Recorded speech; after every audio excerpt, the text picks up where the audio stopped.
Now, Israel's national water company has cut off supplies to tens of thousands of Palestinians living in the occupied West Bank.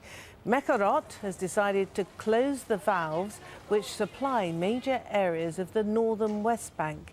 The city of Salfit and surrounding villages, including Jenin, have been affected. The company provides around 50% of domestic water supply to the occupied territory. We can talk now via Skype from the occupied East Jerusalem to Ayman Rabi, who's Executive Director of the Palestinian Hydrology Group, which focuses on water and resources development. Thank you for talking to us.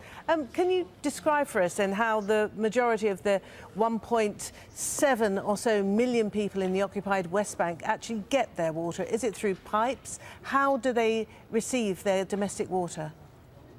Yeah. Well, as you know, since Palestinians are not in control of their water resources, they are obliged to rely on the supply that it is provided to them. As you mentioned, more than 50%, and particularly 56% of this supply is being purchased by the Israeli company. Of course, the supply is through organized, let's say, water supply systems or network. For most of the villages and towns, some of the towns are dependent totally on this purchased water from the Israeli company. And therefore, any reduction to the quantity which is happening right now is affecting seriously water situation and people and businesses in those areas. In some areas, since 40 days, they are not receiving any drop of water, and they are really relying on purchasing water through water tankering or trucks from alternative sources like springs or any other filling points which is in the vicinity.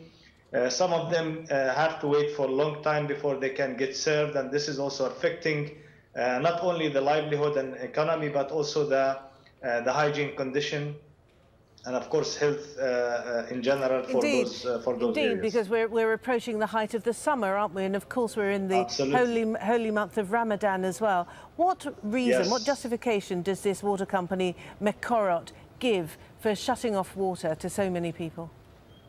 Unfortunately, there is no any justification and there is no any reason. In the time that Israel market itself as a water-rich country at the time being, since they are now producing more than what they need of desalinated water, and they are not really utilizing this water. They are cutting water from Palestinian communities under the kind of pretext that the water is not sufficient.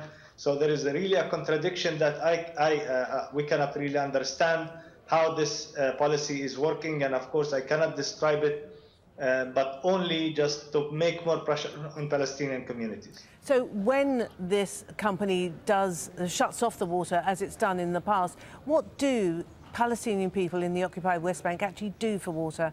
I mean, how are they able to wash, to bathe and to carry on with ordinary domestic duties, not to mention drinking water? Yeah. Well, unfortunately, there is little that can be done, but of course they have no choice but to conserve as much as they can. And families, I tell you frankly, families have to live with 2, 3 or 10 liters per capita per day, which is of course the minimum ever that you can think of, especially in this kind of hot season, and of course especially during Ramadan month. Okay, Ayman Rabi, thank you very much indeed for talking to us here at Al Jazeera. Thank you. It's a pleasure. Thank you. Thank you.